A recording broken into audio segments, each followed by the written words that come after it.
Mabuhay yan. Naway safe po ang lahat. Di ba? Ang bilis po ng panahon. Ilang weeks na lang. Uwi na naman ako sa Finland. Napakabilis. Parang ayoko nang bumuli. Parang gusto ko na dito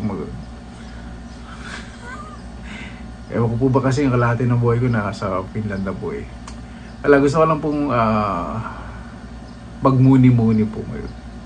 Kasi nung umuwi po ako dito, syempre, gusto ko po talagang mag-vlog kasama po si nanay saka si papa. Gusto ko po, natataan po kasi na pag magkakasama po kami tatlo, gusto ni nanay yung kwentuhan na puso sa puso, wala mo ng vlog-vlog kasi naiya po si nanay. Si papa, siguro tiyempo na lang po, pasensya na po hindi ko po sila makasama. Kasi gusto ko, pag nag-vlog kami, yung natural lang, yung nagluluto ako, nagkwento si nanay. Yun. Tapos pagkatapos mag-vlog sabihin nanay, yan, pera na naman. Nakaradi. Ayaw ni nanay pag nasa camera naiya po siyang magsalita. Kasi gusto ko po pagkasama po si nanay, mas na-enjoy po yung oras ko sa kasama siya sa kasi ipapakwentuhan po kami. Kasi yung mga bagay na hindi kami napapagkwento sa harap ng camera, control si nanay. Ayaw po kasing pigilin yung damdam niyo. Gusto ko po maging healthy yung kanyang bugso ng puso. Anong umuwi po ako syempre, mas marami magandang nangyari. Syempre meron din po yung mga inaasahan na hindi maganda. Syempre di ko na po dapat elaborate. Syempre ano po yun, hindi naman po bad news. May mga hindi inaasahang bagay. Yun. Gusto ko lang po sabihin, syempre nakikita ko po ngayon na yung sitwasyon po ng nanay ko talagang hirap po kumilos. Papa ko medyo nahihirapan na rin maglakad. Ay nako, sobra po akong nagpapasalamat sa Panginoon kasi ang nanay ko kahit hirap na siyang kumilos, kami pa rin pong mga anak ang iniisip. Pag nagkikwento po kami, basta sinasabi, sana ganito rin kapatid mo, sana ganito siya magtingin ng oyo. Ganun, kwento po muna tayo kasi sa ngayon mayroon pong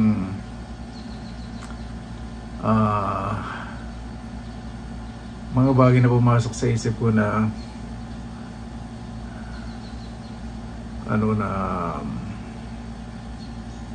boy po talaga sa ngayon. Hindi ko po sinasabing kabuuan sa Pilipinas na kailangan po talaga magdoble sipag po talaga.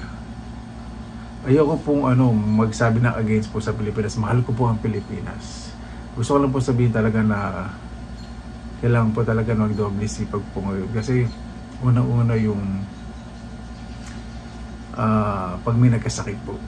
Yun. Pag may nagkasakit po talaga na mahal po talaga. Kaya hanggat maaari kapag kumikita tayo, magtabi din po tayo. Tabi po tayo ng pera kasi napakamahal pong nagkasakit. Ingatan po natin lalo yung sarili po natin. Marami po kasi ako ditong na obserbahan. Yun. Ayoko pong magsabi syempre na ng mga tao basta ako naman po kasi tipo ng tao na kapag mayroon po talaga ako na hindi na po magdadalawang salita po yung mga taong malapit po sa akin, akala sa akin. Saka ayoko, pasensya na po ayoko pong i-vlog po yung mga ganong bagay na ipapakita po, ayoko po. Kasi pag ako pagtulong, lalo na ngayong sitwasyon ng pangailangan, gusto ko po talaga tahimik lang po. Hinahangaan ko po syempre mga ibang vloggers na ginagawa po yun para ma-encourage din yung iba na tumulong. Hinahangaan ko po yun. Wala pong against sa mga gumagawa po ng content. Pero syempre pag gagawa po tayo ng mga contents na mga ganun, mapapaalam po tayo. Papaalam po tayo sa mga tao. Kahit nasa public place po tayo. Kung nasa public place, syempre kung tayo mga video, understood na wala naman tayong interview. Pero kung bibiglay natin tao, tapos bigla nating tutulungan na ibakita natin sa video para maka-earn ng maraming views. Wala po against doon Pero kung gusto lang maka-earn ng maraming views, hindi ko po gagawin sa sarili ko po yun. Ayoko magsabi na against sa gumagawa po. No? Pero yung tutulong po talaga na bukal sa puso, ako po kasi mas gusto ko po tayo. Wala. Ano lang po ako, gusto ko lang pong huminga po sa ngayon dahil may mga tao po na talaga na ito lang naman sabihin ko. Basta sa ngayon po, mas maging handa po tayo sa sarili po natin at mag-ipon po tayo. Ayan, magtabi po tayo ng pera.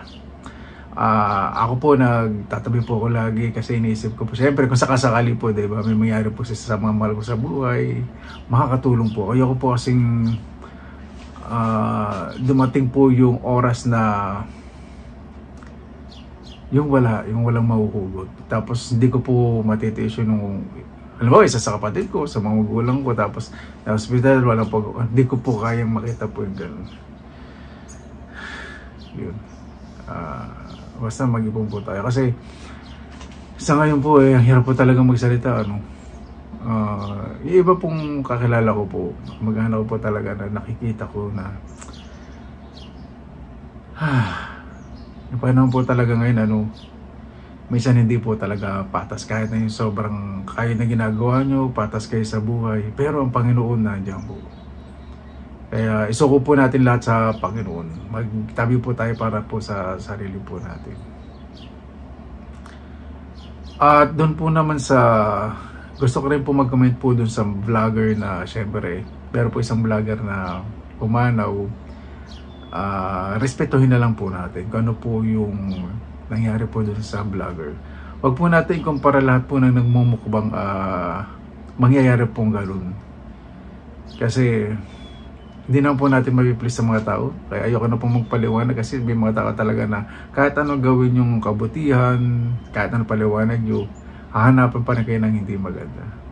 Yung alam na nila yung title, di ba? Tapos aatakihin po kayo, sabihin sa inyo, ikaw na susunod. Mga gano'n. Yung parang pinapanalangin yung pagkawala ng isang tao, kumatay na isang tao. Yung mga tao talaga na wala na, hindi na nag-iisip ng kabutihan sa kapwa. Basta gusto lang makasakit ang damdamin. Yun, ako hindi ko po iniintindi po yun. Basta ang iniisip ko na sa ngayon po, basta iniisip ko yung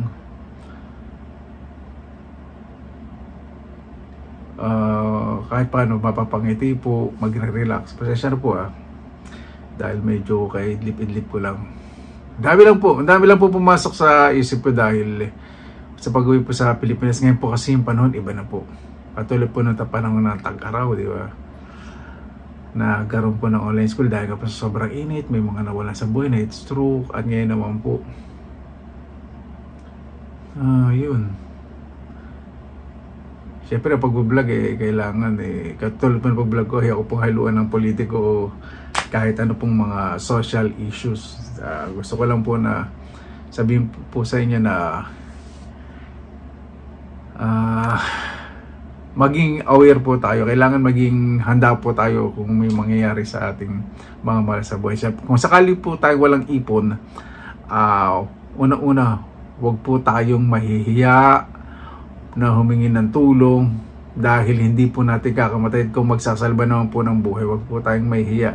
Alamin po natin sa mga barangay, sa mga munisipyo, kung saan makakahingi na agad na tulong in case of emergency. Alamin po natin ang mga phone numbers ng hospital, ng police in case of emergency po ng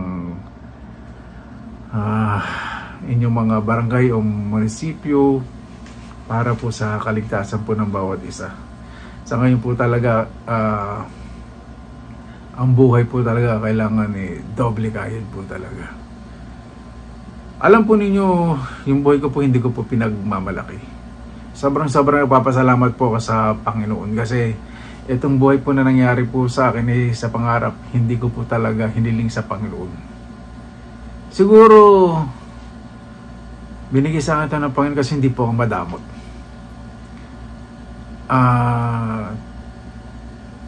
Hindi po ako mayaman hindi po, pasensya na po, hindi po ako mayaman. Yung kinikita ko po talaga, nagtitipid po ako, iniipon ko, inilalang ko po sa importante. Basta iniisip ko po kasi na kung may mangyari po ano ba, emergency, katulad mo sinabi ko na sa isang mga sa buhay, gusto ko po may dudukutin po ako.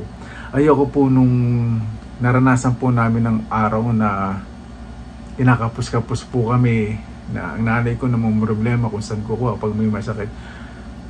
ang papa ko, mga kapatid ko, nag-iisip po sila ako. Gusto ko po kasi kung in case of emergency, meron po agad madudukot at maitutulong ko bibigay po sa kanila. Yun po. Kasi inisip ko yung pera po talaga kikitain po yan. Yung buhay, isa lang po Yun lang po gusto kong sabihin. Ang dami ko po kasing nakita dito sa paligid. Pagpupunta ko sa palengke. Alam po ninyo, paborito ko pumunta talaga palengke. Kaya lang, isa nalulungkot po ako. Yung bibili po ako ng... Pag bumibili po ako sa palengke, lagi po tinatanong si nanay sa kasi papa. Minsan hindi ko ano po gusto nila, may pabibili. Minsan kasi ang gusto ko na binibili ko po. Basta pupunta po sa palengke kapag may gusto akong bilhin sa kanila, understood, bibili ko na po sila. Sa akin lang po sa akin tuloy, hindi lang sa akin. Malambing po yung mga magulang ko po sa amin. Pag nandito po ako, napapabili si nanay, sige papa, yan. Gusto ko po yung, sabi ko, ano gusto nyo kainin, sabihin nyo sa akin. Si nanay, pagkatabi ko, yun. Dati kapos tayo ngayon, lahat ng gusto nyo kainin, nakakain ninyo. Sinasabi ni nanay po yun. Ay, nako. Yun lang po. Yun, usapang palengke. Gusto po talaga pumunta ng palengke. Talaga gusto kong mag-video. Kaya lang, alam niyo po, minsan bibili kayo ng, kasi medyo malayo po sa palengke. Bibili kayo ng maramihan, ng karne, ng mga gulay, ng mga prutas.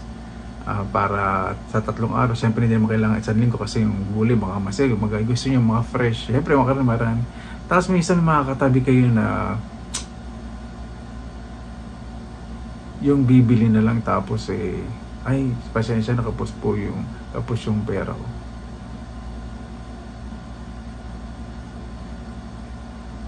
Yun. Ayun, sa to lang po. Minsan po talaga hindi ko po matiis yung ganung pagtulong, pero ayoko pong banggitin kasi minsan po ayoko naman kasi maraming tao, ayoko pumapaya po yung tao. Minsan pag lalapitan ko po, Nay, tay, ano po ba gusto nyong bilhin? Pero hindi ko na po sabihin siyempre kung ano po yung ginagawa kong pagtulong. Basta, yun po. Ayoko na po kasing makita, siyempre nali ko pong matanda, father. Ayoko pong makita na yung dati nagbabahay-bahay po yung nanay ko para mangutang. Minsan kapos kami sa pambaon, minsan sa pangulam, si papa magkakarpentero. Yun. Wala na po, pasensya na po ha. Ilang po kasi mga na-observe ko po ngayon sa pag-uwi po ngayon sa Pilipinas, yung nakita ko po yung ganung bagay. Saka yung inisip ko yung pagmumukbang, hindi po, ito po yung pagmumukbang po, hindi naman po ibig sabihin na iingitin po yung mga tao, tatakamin. Hindi naman po lagi yun ang content po noon. Hindi naman po ganun. Hindi po lahat ng mukbang ganun. Katulad ko po, maani po ako. Siyempre, misang mumukbang ako. Ako po, para po sa akin hindi ko po dinidepensa yung sarili ko. Kung magkakaroon po ng dialogo na sinasabi, babandaw ng mukbang, hindi naman mangyari po yun. Ako po kasi ini-enjoy ko lang po yung pagkain ko. Nung nanood po ako ng mukbang, bilang nasa abroad, yung mga nasa abroad po dyan siguradong makaka-relate. Pag mag-isa po kayo nasa abroad, o kahit wala po kayo sa abroad, mag-isa kayo, malayo kayo sa pamilya nyo, para gusto nyo ganahang kumain. Minsan nasa ko noodles, o kanin, minsan may sardinas ako, o ano makita ko, manonood po talaga ako ng mukbang, ng Korean, mga Thailander. Gusto ko pinapanood yung mga Thailander na hilon na mga gulay, may noodles, spicy noodles, tapos yung mga Korean, spicy na. Yun, ako po magkakaroon po ako ng appetite ng ganang kumain. So, yun po yung paraan ko po para kumain, maggumanang kumain. Kasi malungkot po talaga sa ibang masa mag-isa. Hindi nyo po kasi alam doon sa hindi pa nakakaranas na malayo po sa pamilya, kahit wala po sa abroad o malayo po sa pamilya, nagtatrabaho ng malayo o nag-aaral. Yun, so yung pagmumukbang ko po, hindi po lingid sa iba ng kalaman. Meron na po ang tinuturing na parang kapatid. Hindi ko na po babanggitin ng pangalan po niya. Kasi nabanggit ko na po dati yung mother po niya talaga. Nanonood po talaga ng mukbang ko. Kasi dati wala po siyang gumana, may eating disorder. Tapos gumana po kumain. Tapos yung mga anak po niya naging kaibigan ko po. Tapos meron din po na yung nabanggit ko po yung dalawa na pumanaw po na yung ngiti nila hanggang sa umalis po sila dito sa lupa, nagpaalam. Lungkot po ako. Dati ka po, hindi ba meron tayong greetings and shout? At lagi po silang binabanggit. Kaya nung nawala po sila, parang pag may greeting shoutout, naalala ko po sila, nalulungkot po. Parang hirap sa akin magsalita ng pagbanggit ng pangalan. Kasi pag may okay, tanong po tayo sa greetings and shoutout po. Kasi di ba meron pong ganda dati. Pero nawala po sila, parang lungkot po talaga ako doon. Kaya yung pagmumukbang po, hindi naman po basta-basta pagtatakam po sa tao. Siyempre ko alam naman po ninyo yung mukbang, di ba? Nasa sa tao naman po yun, nasa manunood po yun eh. Diba? Alam niyo ng mukbang, panonoorin niyo tapos pipintasan niyo, diba? Marami namang content po na pwede kayong panoorin. Hindi naman po lahat ng mukbang puro unhealthy ang kinakain. Hindi naman po lahat. Hindi naman po araw-araw o 3 beses ang araw. Kumain po. Hindi naman po 3 beses. Ganun po kumain. Taka na-enjoy ko po. Saka concern din po sa health ko. Yun po. Yan. Bigay lang po tayong respeto po ngayon. Pero sa ngayon, sa pag-uwi po dito sa Pilipinas, ayun lang po, gusto ko pong sabihin, wala pong against to somebody, nor to institution, nor to leaders, or to the system of the Philippines. May accent. Wala pong against, gusto ko lang po na mas magpursige po tayo ngayon sa buhay. Hindi ko po sinasabing madali ang buhay ko po sa Finland. Kala nyo po napakadali ng buhay ko sa araw-araw sa Finland. Hindi nyo po nakikita kung paano po yung pagsisikap na ginagawa ko. Kala nyo masayahin akong tao. Gusto ko po talagang maging masaya. Pero ang pinakamahirap po talagang kalaman sa abroad yung lungkot. Totoo po yan. Kailangan pag nag-abroad ka talaga mag-focus ka sa trabaho para maiwasan yung lungkot. Gawin mong busy, gawin mong masaya sarili mo. Pag harap mo sa camera, kailangan kahit paano mapangitin mo yung mga tao. Yun po. Arates tayo ngayon sa Catholics na latest. Yan po muna. Yan lang po. Basta sa ngayon po, magpursige po tayo. Sa naobserbahan ko po, kailangan po talaga natin kumain ng maayos, lumaban ng patas. Higit po sa lahat, makisama po tayo ng mabuti sa mga kapitbahay po natin, sa mga kaibigan. Kung may nakasama na loob, kalimutan na yung galit. Makasama po na tayo mga mabuti. Kasi kapag nangailangan po tayo, 100% po, yung mga taong pinakikitaan natin mabuti, kung meron sila, hindi po sila mahirap lapitan. Yan lang po. Paano po? Maraming salamat po mga kabayan sa inyong oras na ilan sa Pinilakang Lakbay. Sa ngayon po, kailangan mas maging mabuti po tayo sa kapwa, mas maging mabuti po tayo sa sarili, sa pamilya, at syempre sa Panginoon. Paano po? Maraming salamat naman sa inyong oras na ilan sa Pinilangang Lakbay. Basta lagi po tayong positive vibes, good vibes. God bless. Ingat po lagi. Magandang araw. Laban na!